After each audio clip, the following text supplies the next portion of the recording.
The asphalt was slick with October rain when 17-year-old Chloe pulled over on a desolate California highway. She thought she was just helping a standard crash victim. She didn't know the bleeding man in the leather cut was a Hells Angels president, or that her life was about to permanently change. The digital clock on the dashboard of Chloe Mitchell's beat-up 1998 Honda Civic flickered to 1:14 a.m.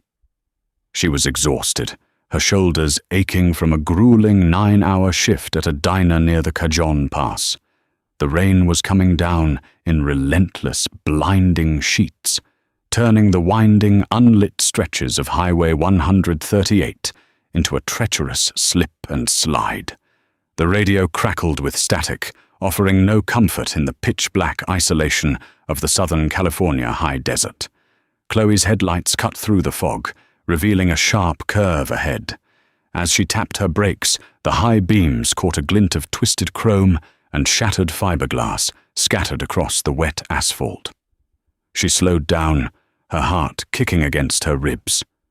Lying on its side, halfway in the gravel shoulder and halfway in a ditch, was a massive, customized Harley-Davidson road glide. The front wheel was still spinning lazily, and a thick pool of oil was already mixing with the rainwater. Chloe's immediate instinct was to lock her doors and call 911. This stretch of road was notorious, not just for accidents, but for the kind of people who used it to avoid the interstate way stations and highway patrol. But as her headlights swept the brush just beyond the bike, she saw the body. A man was crumpled against a jagged boulder, perfectly still. Cursing her own conscience, Chloe shoved the car into park, grabbed the heavy Maglite flashlight her father had insisted she keep in the glove box, and stepped out into the freezing rain. The smell of raw gasoline and burnt rubber was overpowering. "Hey!"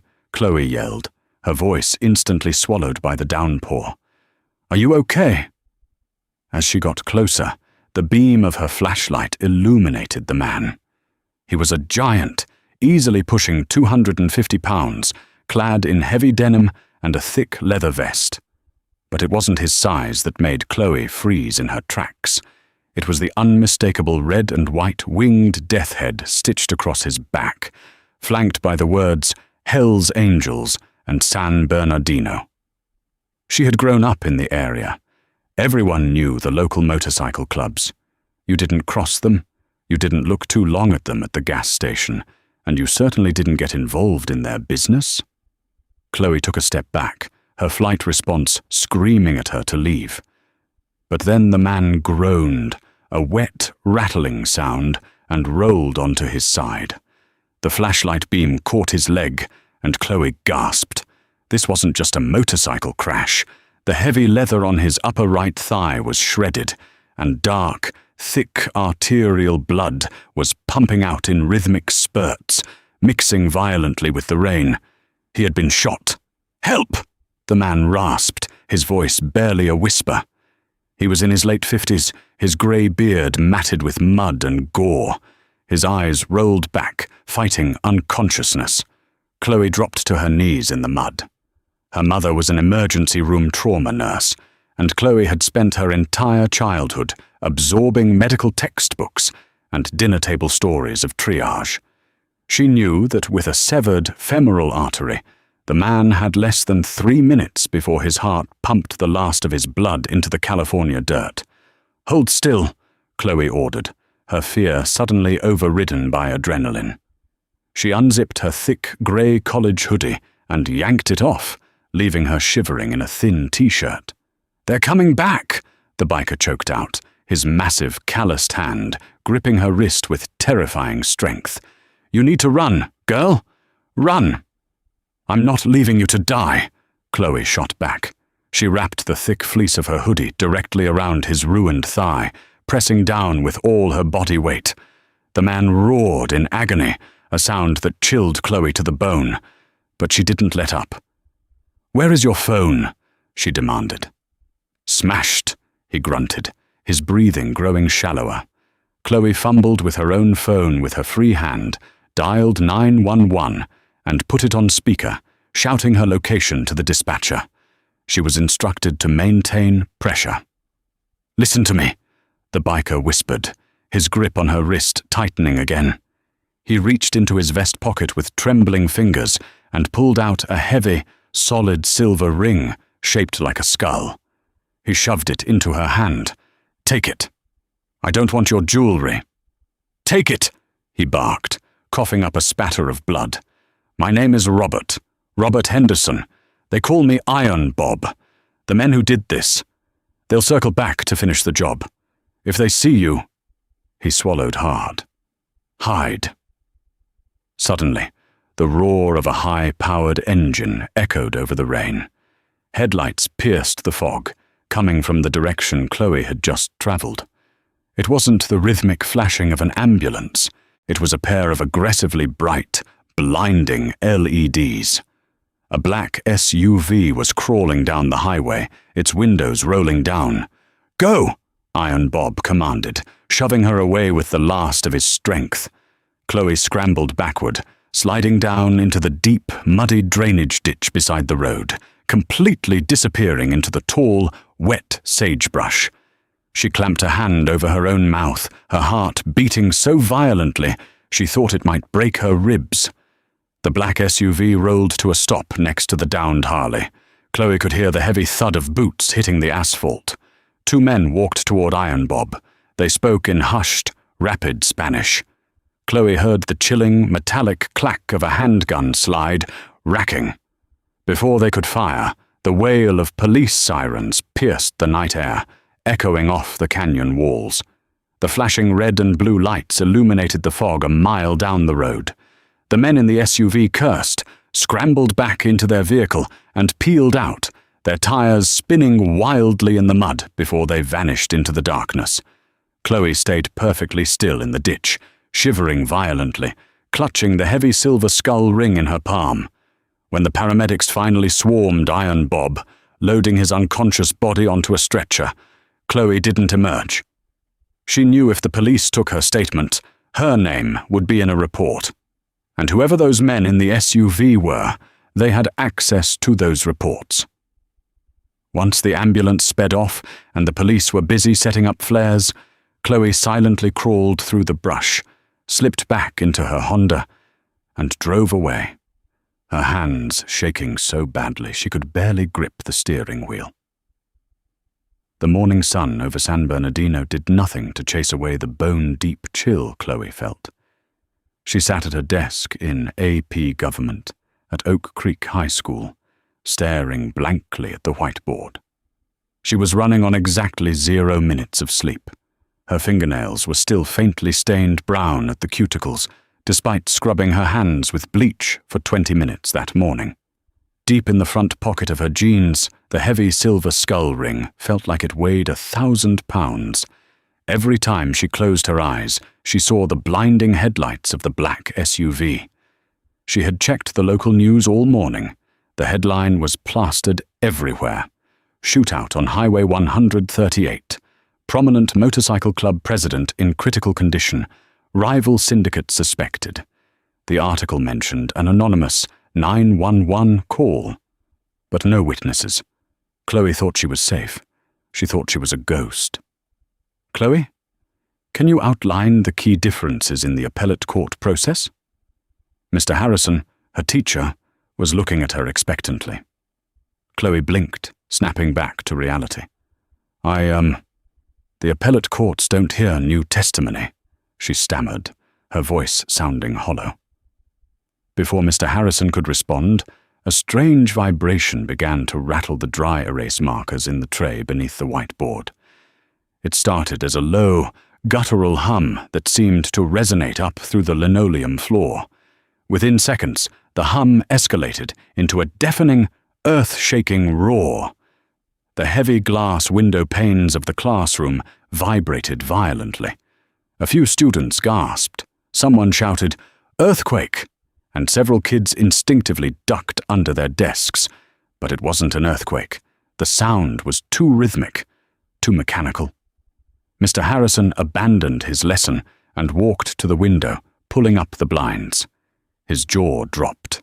Chloe stood up, her legs feeling like lead and moved to the glass.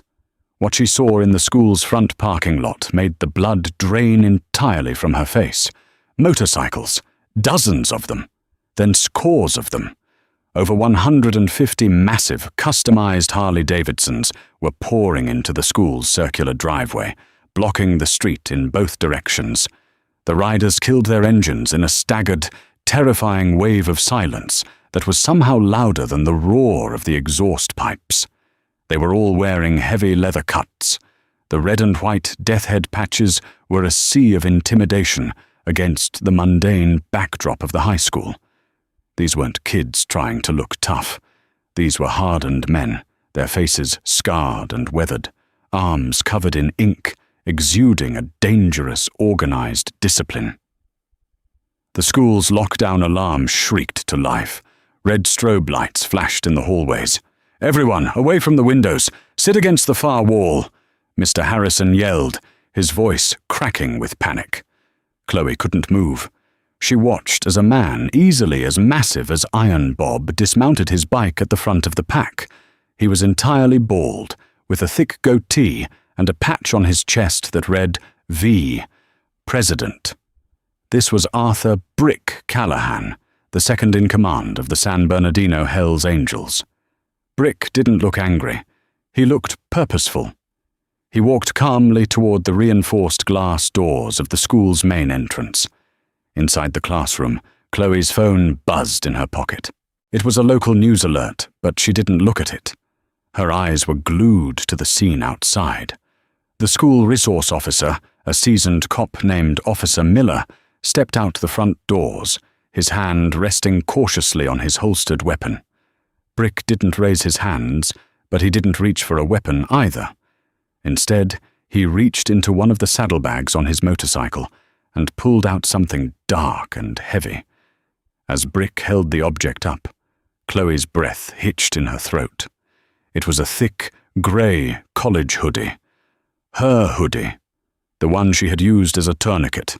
It was stained entirely black with dried blood. Brick said something to Officer Miller, his face grave. The officer pulled out his radio, speaking frantically into the shoulder mic, clearly overwhelmed by the presence of a 150-man motorcycle army holding the school hostage.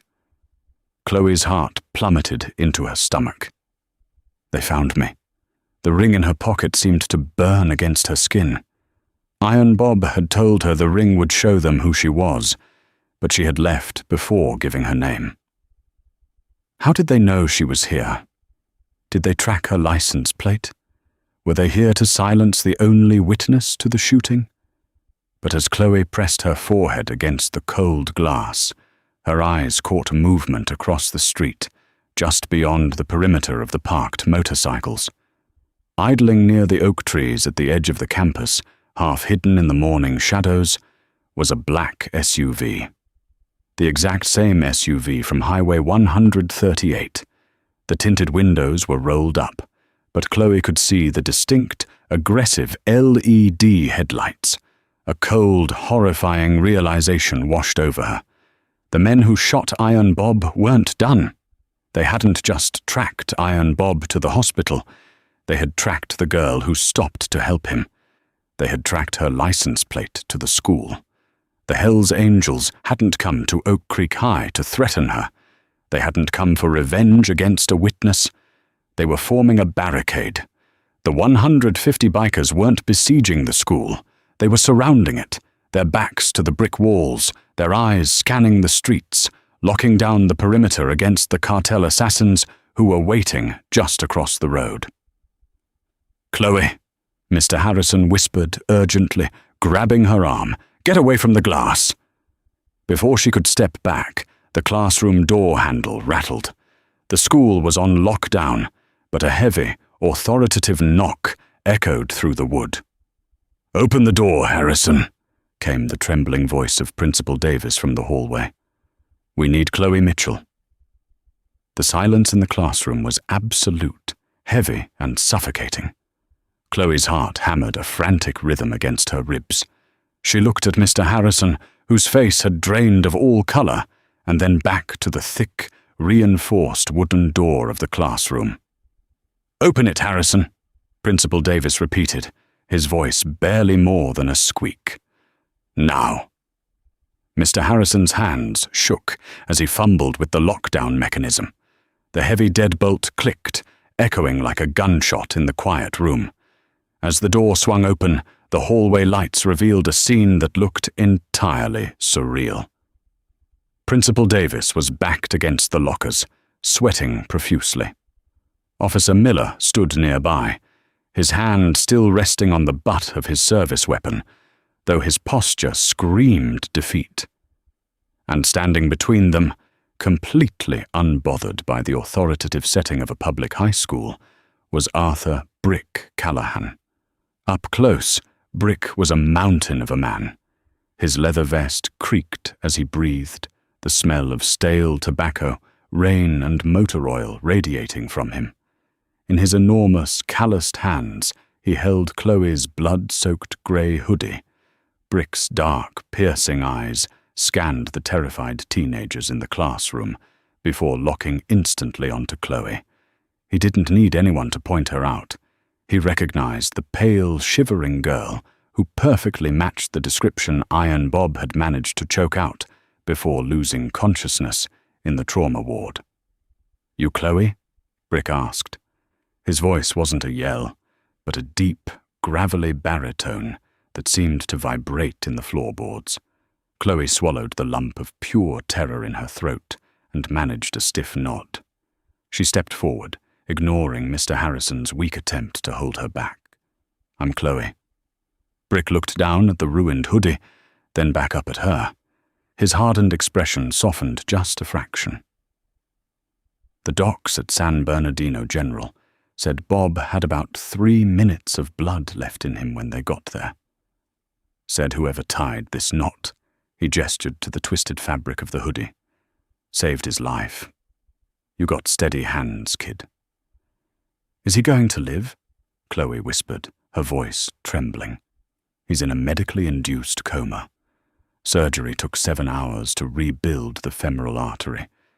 But he's breathing," Brick said slowly. Then his eyes hardened, shifting from gratitude to cold, tactical precision. "But we ain't here to give you a medal, Chloe. We're here because you left something behind, and the people who put Bob in that bed know who you are." Officer Miller stepped forward, trying to regain some semblance of control. "Listen, Mr. Callahan, the police will handle her protection. We have a squad car coming around the back. We can take her to the precinct." "Shut your mouth, Miller," Brick snapped, not even looking at the cop. "Your precinct is exactly the problem. 10 minutes after the 911 dispatch went out, the Reyes cartel knew exactly what street corner this girl was dropped off at. You think they guessed? Your own department is leaking like a rusted oil pan." Chloe's breath hitched. The Reyes cartel. They were a ruthless syndicate that ran the narcotic pipelines from the border straight up through the high desert. They were ghosts, violent, untouchable, and notoriously brutal against witnesses. Across the street, Brick continued, his gaze locked intensely on Chloe. "There is a black SUV. Inside are 2 of Hector Reyes's top enforcers. They've been sitting there since 7 a.m., waiting for you to walk out of this building. They know you saw their faces on Highway 138. If you get in a police cruiser today, you will not make it to the station. You understand me?" Chloe felt the blood rush from her head. The classroom behind her erupted into panicked whispers. She reached into her pocket, her fingers brushing against the cold, heavy silver of the skull ring Iron Bob had given her. "What do you want from me?" she asked, fighting the urge to cry. "I want to keep you breathing," Brick said bluntly. He took a step into the classroom and shrugged off his heavy leather cut. He handed it to one of his patched members standing in the hallway, revealing a thick flannel shirt underneath. "Bob is our president. You protected our family. Now, the Hell's Angels are going to protect you. But we have to move. Now." Before Principal Davis could object, the heavy, echoing sound of boots marching down the tiled hallway drew their attention. 4 uniformed police officers, led by a plainclothes detective in a sharp suit, rounded the corner. "Stand down, Callahan!" the detective barked, flashing his gold shield. "This is an active police investigation. The girl comes with us into protective custody. You bikers need to clear the premises immediately, or I'm arresting every single one of you for trespassing and terroristic threats." Brick slowly turned to face the detective. A dark, terrifying smile crept across his face. "Detective Willis, I was wondering how long it would take Reyes's favorite lapdog to show up." Willis flinched, his hand dropping toward his concealed holster. "Excuse me?" "You heard me," Brick growled, stepping into Willis's personal space, completely ignoring the 4 uniformed cops who instantly unclipped their holsters. "You think we don't know who signed off on the patrol route changes last night? You think we don't know why Highway Patrol was completely absent from the 138 during the hit? You're going to take this girl, put her in an unmarked car, and drive her straight into the desert, over my dead body." "That can be arranged," Willis hissed, his eyes darting nervously to the bikers crowding the hallway. Brick whistled, a sharp, piercing sound. Instantly, the hallway was flooded. Dozens of massive, leather-clad Hell's Angels poured in from the stairwells and the side exits. They didn't draw weapons, but their sheer physical mass and coordinated movement boxed the 5 police officers in completely. The air grew incredibly tense, the unspoken threat of extreme violence hanging by a thread. "You have no jurisdiction here, Willis," Brick said softly, leaning down to speak directly into the detective's ear. "We have 150 men outside. We have another 200 rolling in from Los Angeles as we speak. You want to start a war inside a high school? Draw your gun. See what happens." Willis looked at the wall of hardened bikers, then at the terrified students, and finally back to Brick. His jaw clenched in absolute fury, but he slowly moved his hand away from his jacket. "You can't protect her forever, Callahan. Reyes wants her. He'll burn your whole clubhouse to the ground." "Let him try," Brick rumbled. He turned back to Chloe and extended a massive, scarred hand. "Time to go, kid." Chloe didn't hesitate. The police officer looked like a cornered rat, while the giant biker had looked death in the eye and didn't blink. She reached out and placed her trembling hand in Brick's. "Put this on," Brick commanded, taking a spare, heavy black leather jacket from one of his men and draping it over Chloe's shoulders. It was enormous on her, swallowing her completely, pulling the hood up to obscure her face. They walked down the hallway, an impenetrable phalanx of Hell's Angels surrounding Chloe on all sides. She couldn't see anything but leather, denim, and patches. When they pushed through the front double doors, the cold October air hit her face, but she barely felt it. The school parking lot was a sea of chrome and roaring engines. As Brick emerged, the 150 bikers simultaneously fired up their Harley-Davidsons. The noise was apocalyptic. It shook the ground, vibrating in Chloe's teeth and rattling her bones. It was a terrifying, magnificent display of raw power.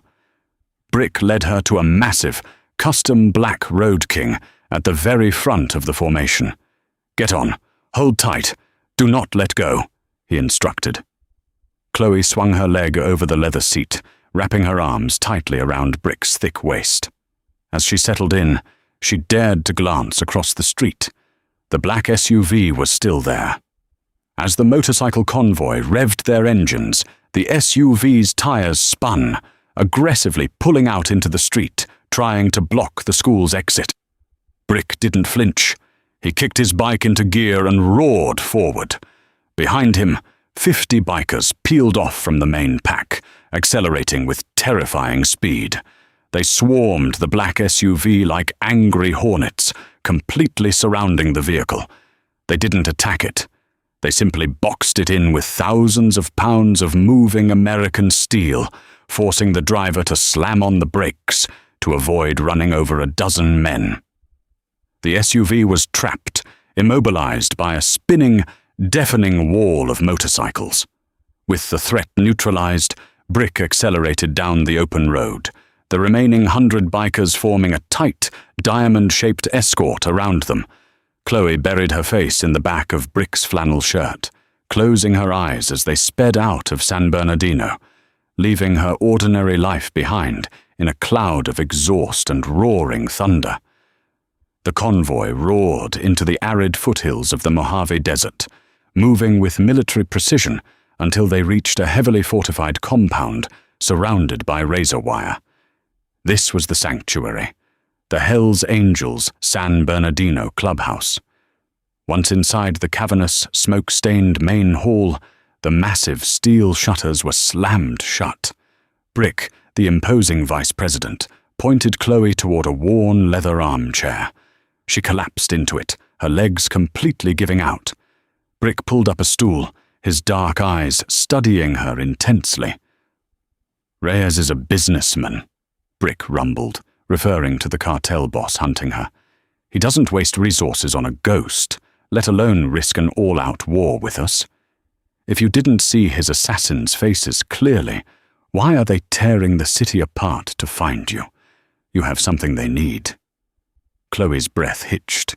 She remembered Iron Bob's desperate plea on the rainy highway. "Take it." With trembling fingers, she reached into her pocket and pulled out the heavy silver skull ring. "Bob forced this into my hand before the ambulance came," she whispered. The room went dead silent. Brick gently took the ring from her palm. He examined the polished silver band for a moment before drawing a thick combat knife. "What are you doing?" Chloe gasped. "Bob never did anything without a reason," Brick muttered. He wedged the razor-sharp tip into a nearly invisible seam on the inside of the band and twisted. A tiny false compartment popped open. Resting inside the hollow skull was a micro SD card. "Son of a bitch," whispered a bearded biker named Doc. Bob wasn't just out for a ride, Brick realized aloud, a profound respect coloring his gravelly voice. He's been working with the DEA for 6 months to build a RICO case against the Reyes cartel. He wiretapped a meeting with them last night. That tiny card holds the audio to bury the entire syndicate. The gravity of it hit Chloe like a physical blow.